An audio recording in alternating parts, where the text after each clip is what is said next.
Base Gimel.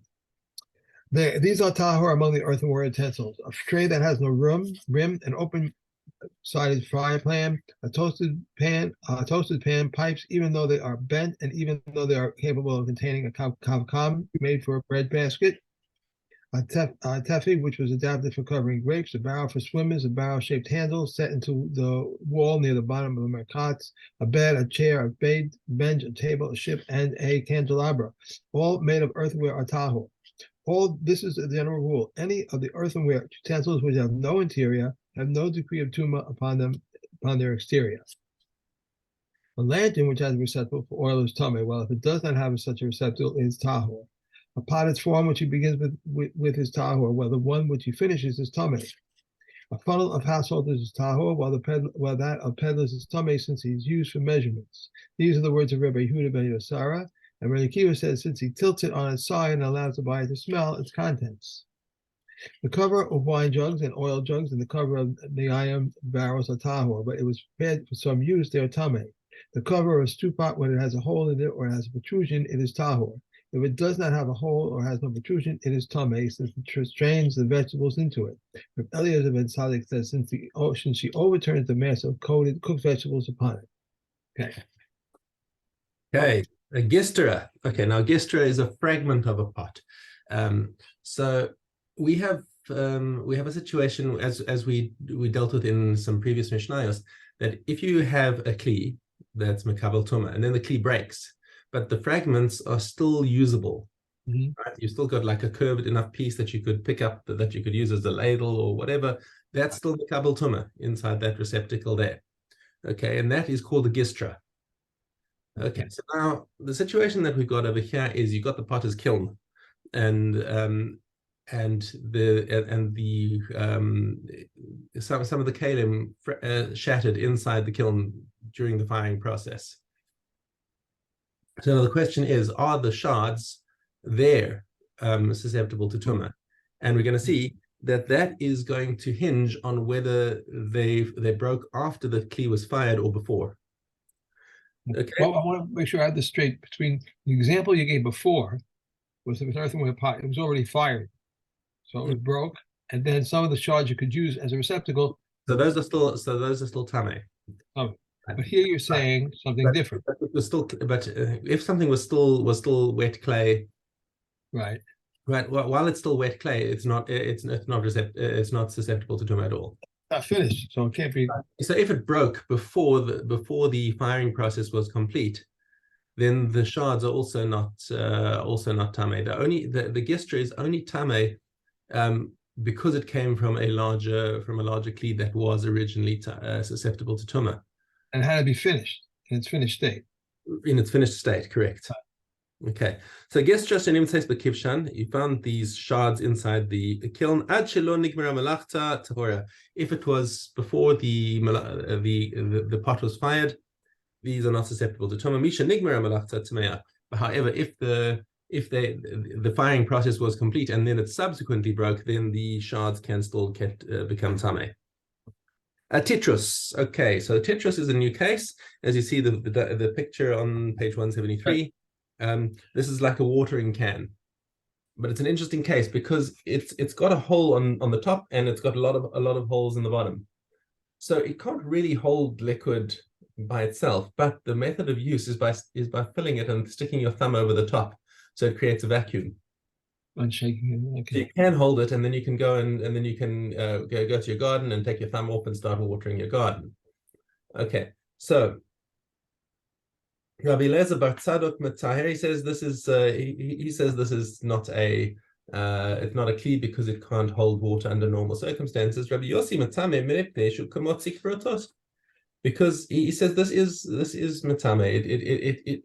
It is susceptible to tumah because it lets out water drop by drop, and as I described, this situation of putting your thumb over it means that it actually can hold.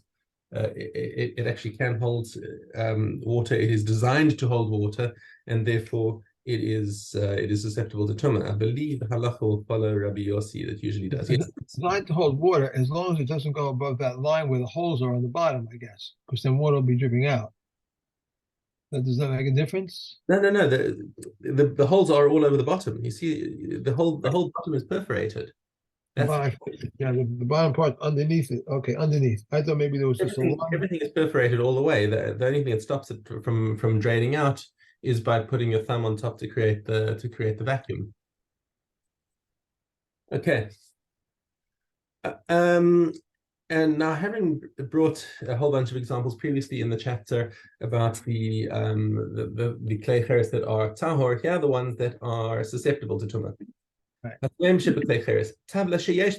So this is the it brings all the examples before. We had the tablet that doesn't have a rim. Now we have the tablet that does have a rim. Okay, umachta shlema, or a complete pan, or a pan that is full of dishes. Now, there's a machlokes between Rosh and Tiferes Yisrael about what that means. You can see the two different opinions. According to the Rosh, you've got these concentric rings, Right. Which is an interesting thing, because I'm not sure why that would be a useful kli.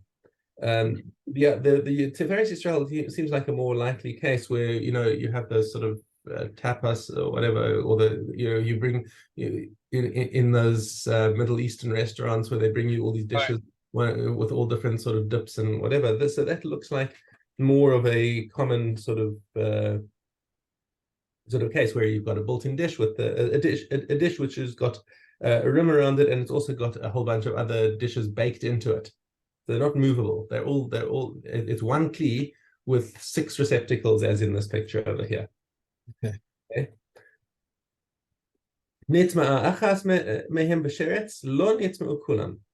Okay. If one of them became tameh from sheretz entering its airspace, lo nitzmeu kulam, they are considered a separate keilim, even though they're baked into the same dish. Okay. Im yesh la lisbeis odef, however, if the rim is higher than the rest. So if you see that according to Rosh, his outer rim goes up and surrounds the rest. So now the airspace of the outer bowl includes the airspace of all of the inner ones. So if anything enters the airspace of this kli, then everything is going to become tameh. And the same would go for the Tiferes Yisrael's version. If it had a rim on the outside that went higher than the rest of the dishes, then of course the outer kli, the airspace there includes the airspace of all of the inner keilim, and therefore becomes tameh. Because it's above, and it covered it. Right. So the airspace. So it's a question of who's got the airspace. V'chein based tablin shel cheres v'kalmarim mesuamos. Okay, so here we have the spice containers. You can see the picture, or the doubled inkwell, right? But all the same principle. You've got something that's been hollowed out with four separate compartments. Okay, it's basically the same. It follows the same principle, that each one is considered an independent kli almost. Okay, or based on echad b'mashke. So now, if even one of these compartments becomes tameh from a tameh liquid. Now, why do we bring a tameh liquid? Let's just do a little reminder over here that liquids, midrabanan. This is a midrabanan din that we have over here, is that liquids that become tameh have the property of becoming a rishon, and they transmit. So they transmit to a kli to make it into a rishon. Why do we have to mention that it has to be from a dead, right? So a dead sheretz cannot transmit tumah to a utensil from a biblical standpoint, but it does transmit tumah to a utensil by rabbinic decree. Okay. Okay, in our case, one compartment of the spice container was touched by such a tameh liquid. Oh, well, hold on, wait. Oh, beg your pardon. It's a liquid. I read half of the sentence, so that didn't make sense. Okay, we learned above that a liquid which contracted tumah from a dead sheretz cannot transmit tumah to a utensil from a biblical standpoint, right? Because the liquid is a rishon, but a kli can only become a rishon, it can't become a sheni. But midrabanan, it does transmit to become a rishon. Okay, so now so if one of these compartments becomes tameh, the other compartments remain tahor, and that's what our Mishnah is teaching us here. Rabbi Yochanan, even in the first one, even the first the spice container. Yeah. Even so, okay. Right. And the Rabbi Yochanan ben Nuri Omer Cholkin es ovyo. He says you even divide the width of the intervening blocks, so you can see the subtle difference between Rabbi Yochanan ben Nuri and Chachamim in the diagram on page 179. Right, the tamei area being red. So 130, 139. You said 139. 179. Oh, this is 39. Okay, right. Right, you see the two side by side, the red area. So according to the Chachamim, the entire width of the wall becomes tamei. Whereas on the color picture, Nuri, it's divided in half. So whichever part of the wall serves the tamei section becomes tamei, but the other half of the wall does not. Do you have colored pictures? Yes, I got them. Oh, mine black and white. So really? I've got the new edition. Yeah. Is my edition newer than yours? See? Let me see. I don't know what this edition is. I mean, I had this a long time. Let me see. This edition is it says I think 2010. So you're 2010, and I am. It goes up to 2000. It goes up to 2015. It says first impression 2010. I'm 2021 here. Oh no! This is even the third impression is 2015. So this is an old set here. So I'm looking. You're saying the two red ones. So that's the two that are in the corners. They're all in the corners. The one further away is a darker color, and the one closer is the darker color also. So those are the two red ones you're talking about. Okay. Okay. You get what you pay for. You get what you pay for. You get what you pay for, right? Okay. So that's Rabbi Yochanan ben Nuri. And of course, if it's got a room that extends above all the compartments, if one of the two compartments becomes tamei, then everything else becomes tamei as well, because it's all inside the same airspace. Okay. And here we have a political statement, halapid tamei. Which the first time I read this Mishnah, I thought, okay, Mishnah got political. Anyway, but a lapid is a torch. It's and you can see the picture of it. It's got that pointed end at the bottom. Right. Now the interesting chiddush of this is that normally a kli that holds that's supposed to hold something is supposed to be able to stand independently, but a lapid doesn't have a base. But it's built to slot into those containers into those receptacles on the walls. You have a ring on the wall and you slot it into there to stand there and gives you light. So even though this key does not have a base, it's still considered susceptible to tumah, because the way it's not of its normal use is it's a container that gets just inset into the wall. So that still is susceptible to tumah. Well, base shik or shel ner mitame ba'avir. And a lamp holder also becomes tamei through its airspace. Now that lamp holder, that's you'll see the picture on the next page, right? Which has also got it's just got a receptacle for holding the lamp inside it, but nonetheless, because it's a receptacle, that is still renders it susceptible to tumah. Right. And a masrek shel tzartzur. Okay, so your tzartzur. This is this little jug on the next page, which is it's a water jug, and you can see the cutaway. There's a little filter plug that gets stuck up to stop foreign objects from getting in, but it's got holes so that the water can get out. Okay, and there's that sort of jagged edge around the top, which is I'm not sure if it's decorative or And that's the important piece over here is the part of the projections. They're either decorative or used to strain the liquid from foods stored inside the container when the perforated was It says removed. here, you see on 2083, it says according to Eliyahu Rabbah, this utensil was used for watering fields, and the comb-like protections aided in dispersing water as it was poured like a modern watering can. Right. Okay. So now this is the area of dispute. Okay, that area, that's called the masrek. It's the comb of the tzatzur. Rabbi Eliezer says that area there is tahor. So if a sheretz entered into that airspace of the pointy area, that has not entered the kli, and the kli remains tahor. Chamim matamim, they say no, this is part of the kli. Right? Why is it? It's part of the airspace, and therefore, if the dead sheretz enters that airspace, the whole kli becomes tameh. So it's in. So you see here, Mishna Achrona makes a point. He's bothered how, according to this approach, the airspace of the projections could ever contract tumah when the projections themselves are simply decorative and not meant to serve as a receptacle. He therefore posits that the projections must have occasionally been used for some purpose. Okay.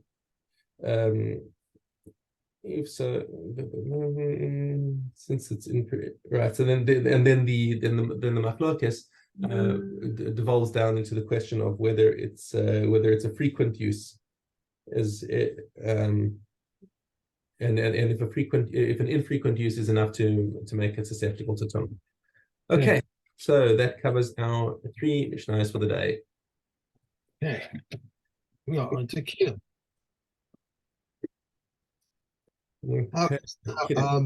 A base bait. How is this? If there were 2 women, this one having 2 pairs of obligatory birds and offerings, and this one having 2 pairs of each of such offerings, and a bird flew from this one to that one, it renders one bird offering unfit when it leaves. If it returned to the original group, it invalidates one bird offering when it returns. If it flew again from the first group into the second, and then it returned again for the second group into the first, and then again it flew from the first group into the second, and then it returned again from the second group into the first, nothing more is lost, because even if they are all commingled, no less than 2 pairs will be fit to offer.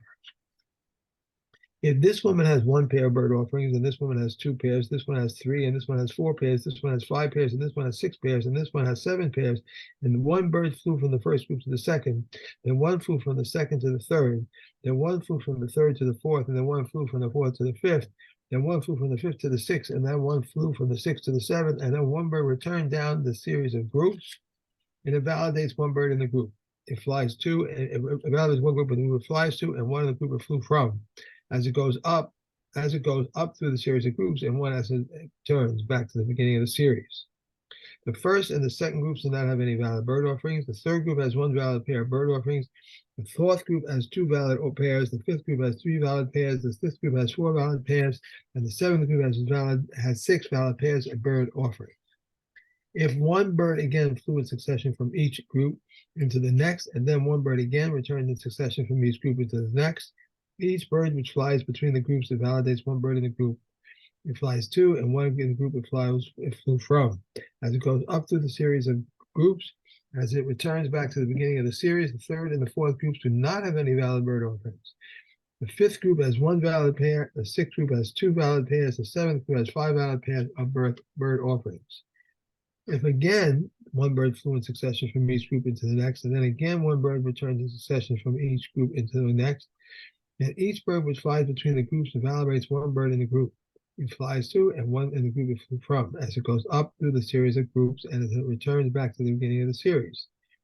The fifth and the sixth groups do not have any valid bird offerings, and the seventh group has 4 valid pairs of bird offerings.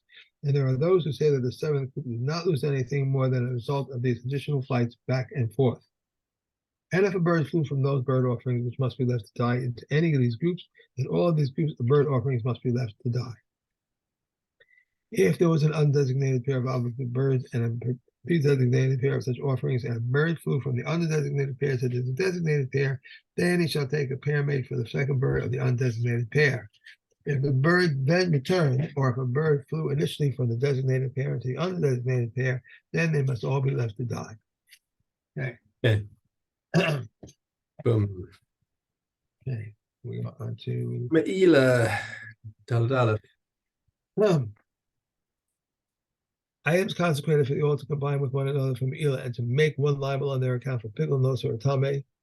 Items consecrated for temple upkeep combine with one another from Elah, and items consecrated for the altar and items consecrated for the temple upkeep combine with one another from Elah. 5 components of an olah combine with one another: the meat, the keilim, the flour, the wine, and the oil. 6 components of a todah combine with one another: the meat, the keilim, the flour, the wine, the oil, and the aloes. Truma, Misa of the Mai, Kala, and Bakorum combine with one another to prohibit and to make one liable on their account for the surcharge of 1/5. All pickled foods combine with one another, all nosa foods combine with one another, and all nevelas combine with one another, and all sheratim combine with one another. The blood of a sherat and of meat combine with each other. Rabbi Yeshua stated a general rule: all items with tumor transmission and minimum measures are the same, combined with one another.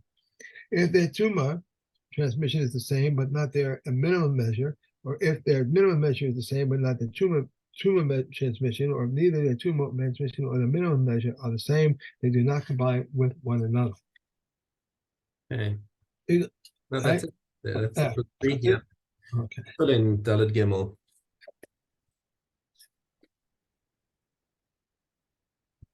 If a fetus dies in the womb of an animal and the shepherd stretched out his hand and touched it, whether it's a non-kosher animal or a kosher animal, he is tahor. The Yossi Agili says if it's a non-kosher animal, then he is tameh. If it's a kosher animal, he is tahor. If a fetus died within a woman's womb and the midwife stretched out her hand and touched it, the midwife is tameh for 7 days and the woman is tahor, so the fetus comes out. If an animal is in difficult labor and the fetus thrust forth its foreleg and one cut it off, and afterwards he slaughtered its mother, the flesh is tahor. If he slaughtered its mother and afterwards he cut it off, the flesh is regarded as having touched the nevela, and these are the words of the Meah. But the common say it is regarded as if having touched slaughtered treifa. Just as we find in the case of a treifa that a slaughter renders it tahor, so too should the slaughtering of the animal render the limb tahor. Meah says not so. If the shekita of a treifa renders it tahor, a thing which has its own body should also render the limb tahor. A thing which is not its own body. From where do we learn that the slaughtering of a treifa renders it tahor? A non-kosher animal is prohibited to be eaten. Treifa is also prohibited to be eaten. Just as a non-kosher animal cannot be rendered tahor by its slaughtering, so should a treifa not be rendered tahor by its slaughtering. Not so. If this can be said of a non-kosher animal which never had a time of fitness, can the same be said of a treifa which had a time of fitness? Take back what you bought. If it was born treifa, if it was a born treifa, how do we know it? Not so. If this can be said of a non-kosher animal whose entire species has no shkita, then the same be said of a treifa whose species has shkita. An 8-month live birth, its slaughtering does not render tahor because there is no slaughtering of its kind, in its kind. One slaughters an animal and finds it an 8-month fetus alive or dead, and a dead 9-month fetus, he tears it open and takes out its blood. If he finds a 9-month live fetus, he requires slaughtering and is subject to the prohibition of and its offering. These are the words of Rameya, but the comments say the slaughtering of its mother renders it permissible. Rav Shimon Sazori says even if at 8 years old and is plowing in the field, the slaughtering of his mother renders it permissible. If he tore her open and he found it in a 9-month live fetus, it requires shkita because his mother was not slaughtered. Yeah. If so where are we going after here? We have we're going to finish Mila tomorrow. No, we're going to the next part. Not finishing Keilim anytime soon. That's what I know. I just realized that. Okay. Yeah. Okay. We have Right. matzah and base cut. Test. Yes. One must distance carcasses, graves, and a tannery 50 cubits from a town. One may establish a tannery only to the east of a town, or Rabbi Kiva says he may establish it in any direction except to the west, and he must distance is 50 cubits. One must distance a flat pool from vegetables and leeks from onions and mustard plants from bees. Rabbi Yossi permits it in the case of a mustard plants. One must distance a tree 25 cubits from a pit, and in the case of a carob or sycamore trees, 50 cubits, whether from above or from its side. If the pit was there first, he cuts it down and pays compensation. If the tree was there first, he may not cut it down. If it is uncertain which is first, he may not cut it down. And Rabbi Yossi says, even if the pit preceded the tree, he may not cut it down because this one digged within his property and that one planted within his property. Okay. Next. We are up to Shalom. Shalom Vav Dalet. 13 tables were in the temple. 8 of marble were in the slaughter area upon which they would reach the entrance. 2 were to the west of the altar's ramp, 1 of marble, 1 of silver. Upon the marble one they will put the limbs of the offerings, upon the silver utensils for the service. 2 were inside the antechamber near the temple doorway, 1 of marble, 1 of gold. Upon the marble one they will put the panna bread, which was brought in, and upon the golden one when it was taken out. For regarding a sanctified object, we ascend, but we do not descend. And 1 of gold on the inside of the temple, upon which the panna bread lay continually. 13 collection chests were in the temple, upon which were inscribed respectively new scullum and old scullum, nest and young pigeon offerings, wood and frankincense, gold for the utensils. The remaining 6 were used for various the native offerings. New scullum was for the scullum of each year, and the old scullum was for one who did not pay his half shekel last year and pays it this year. Nest refers to turtle doves, and young pigeon burnt offerings refers to young pigeons, and all are burnt offerings. These are the words of Rabbi Yehuda, but the other sages say nest was used by one required to bring 2 birds, 1 a sin offering and 1 a burnt offering, while young pigeon burnt offering was for burnt offerings only. Okay. One who says, I obligate myself to offer wood may not bring less than 2 blocks. If he says frankincense, he may not bring less than a fistful. If he says gold, he may not bring less than a gold dinner. What was done with the funds in the 6 chests designated for the native offerings? They would buy burnt offerings for the meat, for God, and for the hides for the Kohanim. This exposition was expounded by Hodiah, the Kohen Gadol. It is a guilt offering if it is guilty, a guilt offering to Hashem. This is the general rule. Whatever comes because of a sin or because of guilt shall be used to purchase burnt offerings, the meat for God, and the hides for the Kohanim. Thus, the 2 verses are reconciled, and it is a guilt offering for Hashem and a guilt offering for the Kohanim. It also says the guilt offerings money and the guilt sin offerings money shall be not be brought to the temple of Hashem. They shall be for the Kohanim. Okay. Let me just see here. What are we doing after Shkalim? Because we're going to be finished tomorrow, I think. After Shkalim is Yoma. Yeah. Just put this. Let's see. Okay. Yoma. Okay. And the last we have is one who touches one who touches the zav fluid of a zav or a saliva or a semen or the urine, or one who touches the menstrual blood of a nida contaminates 2 and validates 1. Once he separates, he contaminates 1 and invalidates 1. The ruling applies equally to one who touches and to one who moves. Rabbi Eliezer says, provided that he carries it. Even if he carries it. Right. Right. Oh, they're 2 different gears. One says, say only if, and this and Rabbi and the other version says even if he carries it. You might say that carries it. Mm-hmm. One who carries the contaminated saddle or as a zav, or one who carried upon it, one who moves it contaminates 2 and validates 1. Once he separates, he contaminates 1 and validates 1. One who carries an animal carcass or purification, whatever an animal deficient for sprinkling, contaminates 2 and validates 1. Once he separates, he contaminates 1 and validates 1. Just before you carry on, I just want to make the point when you're kind of glossing over this, but just to make the point, when it says invalidates, it is matame 2 and invalidates 1, or is matame 1 and invalidates 1. What that's talking about is what level of tumah is he currently holding, right? Okay. It says he contaminates 2. That means he's a rishon. He's an avatumah, because an avatumah will contaminate a rishon tumah, and a rishon will contaminate in normal foods. Will contaminate a sheni, and the sheni then will be posel truma. So it makes truma pasul because truma can become a shlishi.